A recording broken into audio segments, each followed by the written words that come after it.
तो अब हम एक छोटी सी क्विक रिवीजन देंगे बैकबोन्स के ऊपर। तो फॉस्फोलिपिड्स की दो टाइप्स, फॉस्फोग्लिसराइड्स एंड स्फिंगोमाइलिन्स। फॉस्फोग्लिसराइड्स का बैकबोन है ग्लिसरोल, स्फिंगोमाइलिन्स का बैकबोन है स्फिंगोसिन। स्फिंगोसिन जब फैटी एसिड के साथ मिलता है तो इस कॉम्बिनेशन को आप सैरामाइड कहलाते हो, और सैरामाइड फिर स्फिंगोमाइलिन्स बनाता है। ठीक हो गया। ग्लिसरोल बैकबोन पे जब फैटी एसिड और फॉस्फेट लगेंगे तो वो फॉस्फोग्लिसराइड कहलाएगा, और स्फिंगोसिन पे जब फैटी एसिड और फॉस्फेट ग्रुप लगेंगे तो वो स्फिंगोमाइलिन कहलाएगा। लेकिन जब सेरामाइड बैकबोन पे शुगर लगते हैं तो वो ग्लाइकोस्फिंगोलिपिड्स कहलाते हैं। आई होप आपके लिए इजी है, इसीलिए मैंने आपको शुरू में कहा कि अपने नोट्स बनाते रहें याद करने की नीयत से। फिर तीसरी टाइप जो लिपिड्स की है वो है sterols. Most common sterol is cholesterol, we all know about it. Cholesterol intercalates among the phospholipids of the membrane with its hydroxyl group at the aqua surface. तो कोलेस्ट्रॉल की configuration within the cell membrane ऐसी होती है कि उसका hydroxyl group, उसका polar group outside पे face करता है।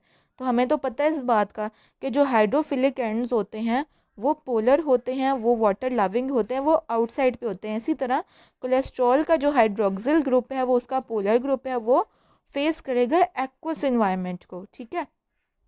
It affects the fluidity of the membranes. A word about cholesterol is that it is found in the cell membranes of animals only. Plants में cholesterol नहीं होता. It affects the fluidity of the membrane. तो cholesterol के 3 important functions क्या होते हैं cell membrane पे? Important short question. It can weakly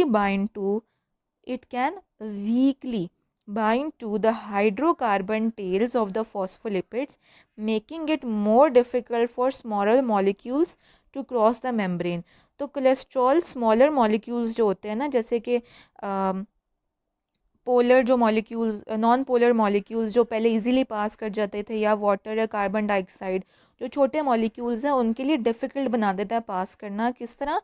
hydrocarbon tales और फॉस्फोलिपिड्स के साथ बाइंड करते। ज़ाहिर है जितनी ज़्यादा बाइंडिंग होगी उतना कम पासेबल होगी एक चीज़। ठीक है। दूसरा फंक्शन जो कोलेस्ट्रॉल का ये है कि इफ़ फॉस्फोलिपिड्स आर सैचुरेटेड, अगर वो सैचुरेटेड हैं तो cholesterol prevents them from being packed too closely and makes the membrane more fluid. जैसे कि हमने बात की थी, सैचुरेटेड जो फैट्स होती हैं वो सॉलिड टाइप होती हैं, उनके अंदर इतनी फ्लूइडिटी नहीं होती है। तो अगर ज़्यादा सैचुरेटेड होगी सेल मेम्ब्रेन तो कोलेस्ट्रॉल क्या करेगा? उनको प्रिवेंट करेगा पैकिंग क्लोजली टुगेदर, और इस तरह उसकी फ्लूइडिटी को इंक्रीज़ करवाएगा, म्याना रवी में लेके आएगा। लेकिन अगर कुछ ज़्यादा ही अनसैचुरेटेड हैं फॉस्फोलिपिड्स तो क्या करेगा? कोलेस्ट्रॉल फिल इन कर देगा और उनको लेस फ्लूइड बनाएगा। तो कोलेस्ट्रॉल ने म्याना रवी का काम करना है, रेफरी के तौर पे काम कर रहा है कि अगर ज़्यादा सैचुरेटेड है तो फ्लूइडिटी इंक्रीज़ करवाएगा, और अगर कुछ ज़्यादा ही अनसैचुरेटेड है तो उसकी फ्लूइडिटी को डिक्रीज़ करवाएगा। ये तीनों आपको फंक्शंस याद करने बहुत ज़रूरी हैं। Function of membrane carbohydrates. अब हमने प्रोटीन की शुरू में बात कर ली, प्रोटीन की दो टाइप्स, एक्सट्रिंसिक और इंट्रिंसिक प्रोटीन्स की टाइप की बात कर ली, फिर उनकी कॉन्फ़िगरेशन कैसी होती है वो हमने बात की।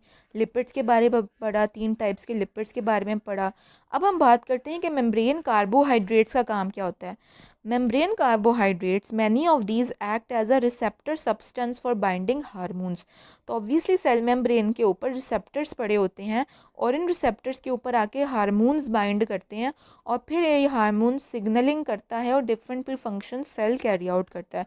तो पहला काम कार्बोहाइड्रेट्स का ये होता है कि रिसेप्टर सब्सटेंस के तौर पे काम करते हैं। दूसरा काम जो कार्बोहाइड्रेट्स का बड़ा इंपॉर्टेंट है वो ये है that they play an important role in cell cell recognition. अभी सेल सेल रिकग्निशन किस बला का नाम है? Membrane carbohydrates are important for cell cell recognition. Cell recognition is the ability of a cell to distinguish one type of neighboring cell from another. अब एक nerve का cell बेचारा पड़ा है, उसको कैसे पता लगेगा कि मेरा साथ वाला सेल नर्व सेल है या मेरा साथ वाला सेल मसल सेल है? अब हम जब वो फंक्शन करते हैं मसल्स की, वो मसल्स का फंक्शन कैसे होता है? नर्व्स आपके दिमाग से इंफॉर्मेशन लेके आती हैं, तो आपके मसल्स कॉन्ट्रैक्ट रिलैक्स करते हैं जब आप पुश करते हो, किसी चीज़ को पुल करते हो। तो एक सेल को कैसे पता चलता है कि मेरे साथ वाला सेल मसल सेल है कि नर्व सेल है? Obviously different multiple nerve cells nerve tissue बनाएंगे, फिर वो नर्व टिश्यू एक नर्व का पूरी नर्व बनाएगा। तो लेकिन पता कैसे चलता है? ये सेल सेल रिकग्निशन से पता चलता है। और सेल सेल रिकग्निशन में कार्बोहाइड्रेट्स बहुत इंपॉर्टेंट होते हैं। तो cell cell recognition is crucial in the functioning of an organism. It forms the basis for sorting of cells into tissues and organs in an animal's embryo cell। अब आपको पता है जब फर्टिलाइज्ड जो एग होगा, fertilize egg through series of division गुजरता है। पहले 4 सेल स्टेज आएगा, फिर 8 सेल स्टेज आएगा, फिर 16 सेल स्टेज आएगा, फिर 32 सेल स्टेज आएगा, फिर वो मरूला बनता है, फिर वो ब्लास्टूला बनता है, फिर इस तरह ऑर्गन्स बनने शुरू हो जाते हैं। लेकिन ये कैसे होगा?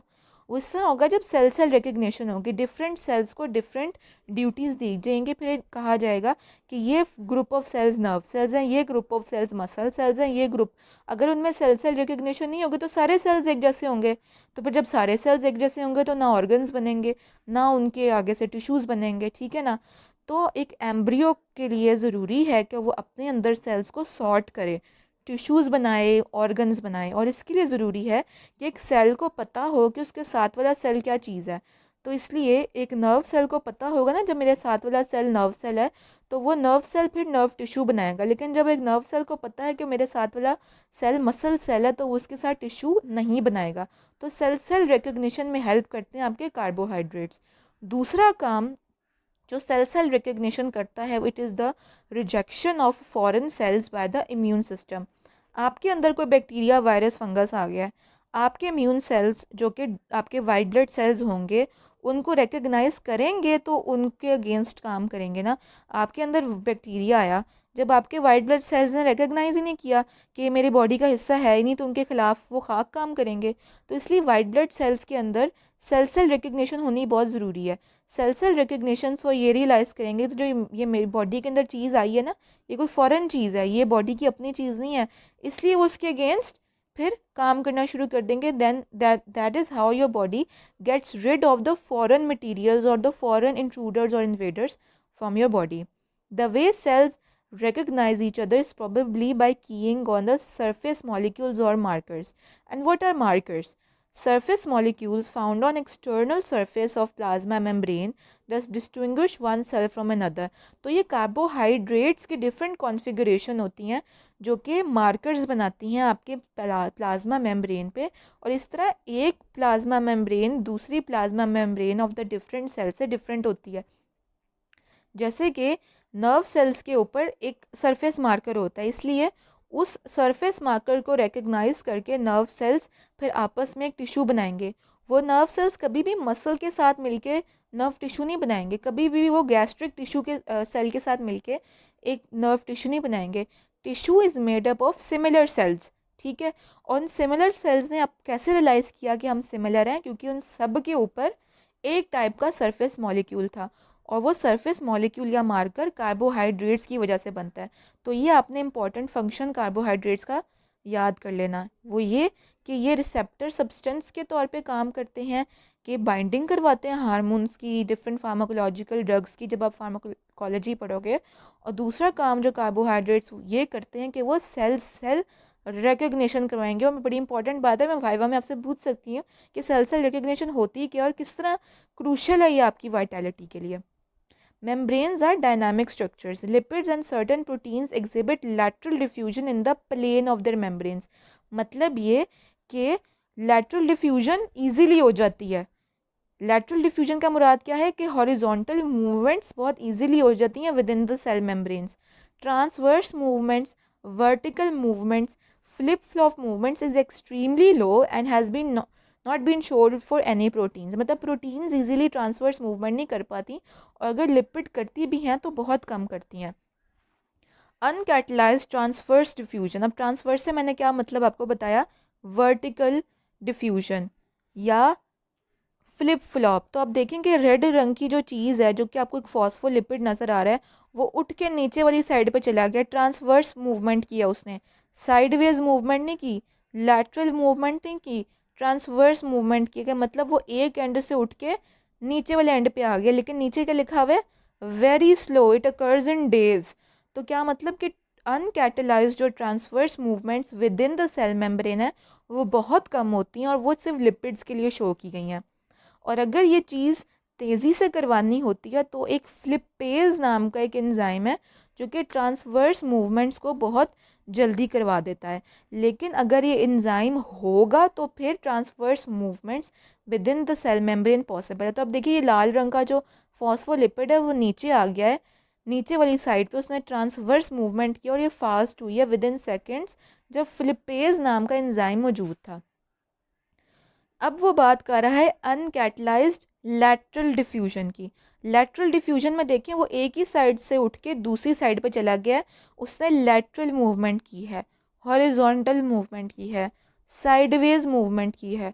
और साइडवेज मूवमेंट करना आसान होता है कंपेयर टू आगे पीछे। इमेजिन करें आप अपने दोस्त के साथ एक सड़क पे खड़े हैं और सड़क के दूसरे एंड के ऊपर आपका दोस्त खड़ा है। आप जब एक ही सड़क के किनारे पे खड़े हैं तो आपके साथ वाले दोस्त के साथ आप बड़े इजीली जगह प्लेस कर सकते हो, लेकिन आपका जो दोस्त सड़क के दूसरे एंड पे खड़ा है उसके साथ आपका आपकी जगह तब्दील करना आसान नहीं है, क्योंकि वो सड़क के दूसरे एंड पे खड़ा है, बीच में से ट्रैफिक गुजर रही है, आसान नहीं है। लेकिन अपने साथ वाले दोस्त के साथ ईजीली जगह प्लेस कर सकते हो। तो इस तरह ही समझो कि लैटरल डिफ्यूजन करना या लैटरल जिसे कहते हैं ये वाली मूवमेंट करना आसान है कंपेयर टू ये वाली मूवमेंट करना। ट्रांसवर्स डिफ्यूजन आसान नहीं होती और वो प्रोटीन्स बिल्कुल भी नहीं कर सकती। So I think this was easy to remember. तो समरी क्या है इस पूरे लेक्चर की? Biological membranes define cellular boundaries, divide cells into discrete compartments, organize complex reaction sequences, and act in signal reception and energy transformations. ये काम होते हैं आपके सेल मेम्ब्रेन्स के कि वो बाउंड्रीज बनाती हैं सेल की भी और सेल ऑर्गेनेलीज की भी, कंपार्टमेंट्स बनाती हैं, रिएक्शंस भी सेल मेम्ब्रेन्स के थ्रू हो रहे होते हैं, और सिग्नल रिसेप्शन में भी हेल्प करती हैं और एनर्जी ट्रांसफॉर्मेशन में भी हेल्प करती हैं। Membranes are compose of lipids. Lipids की तीन टाइप्स क्या हैं? Phospholipids, glycosphingolipids and cholesterols. Proteins की दो टाइप्स क्या थी? Extrinsic and intrinsic, in varying combinations particular to each species, each cell type and each organelle. कि हर ऑर्गेनेली हर सेल मेम्ब्रेन के अकॉर्डिंग डिफरेंट कॉन्फ़िगरेशन में होती है, लेकिन बेसिक स्कीम सब में फ्लूइड मोज़ेक मॉडल वाली ही होती है। The fluid mosaic model describes feature common to all biological membranes. यही बात जो मैंने अभी की कि fluid mosaic model basic ABC है। अब इसके ऊपर फिर डिफरेंट नर्व सेल का अपना टाइप का प्लाज्मा मेम्ब्रेन है, मसल के सेल का अपना टाइप का प्लाज्मा मेम्ब्रेन है, इसी तरह ऑर्गेनेलीज के भी अपने टाइप के हैं, माइटोकॉन्ड्रिया का अपने टाइप का है, क्लोरोप्लास्ट का अपने टाइप का है। The lipid bilayer which is composed of phospholipid is the structural unit. Fatty acyl chains of phospholipids and the steroid nucleus of the sterols are oriented towards the interior of the lipid layer bilayer. क्यों? क्योंकि वो hydrophobic है। ठीक है, तो hydrophobic कौन सी चीज़ होगी? जो कि लिपिड से बनी होती है, और लिपिड को पानी पसंद नहीं होता, इसलिए वो पानी में मिक्स भी नहीं होती। तो जो फैटी चेन्स होती हैं ना फॉस्फोलिपिड्स की और जो कोलेस्ट्रॉल की, वो इनर वाली साइड पे होती हैं, और जो हाइड्रोफिलिक चीज़ें होती हैं ना फॉस्फोलिपिड्स की, जो फॉस्फेट ग्रुप है फॉस्फोलिपिड्स का और जो हाइड्रोक्सिल ग्रुप है कोलेस्ट्रॉल का, वो आउटसाइड पे होती हैं। वो एक्वस एनवायरनमेंट को फेस करती हैं। क्यों? Because they love water. Their hydrophobic interactions stabilize the bilayer but give it flexibility. Flip-flop diffusion of lipids between the inner and outer leaflet is very slow. मतलब transverse movements within lipid layer easy नहीं होती, जो मैंने अभी आपको बताया, लेकिन lateral diffusion easy होती है। लेकिन flip-flop movement को भी आप catalyze कर सकते हो flipase enzyme से।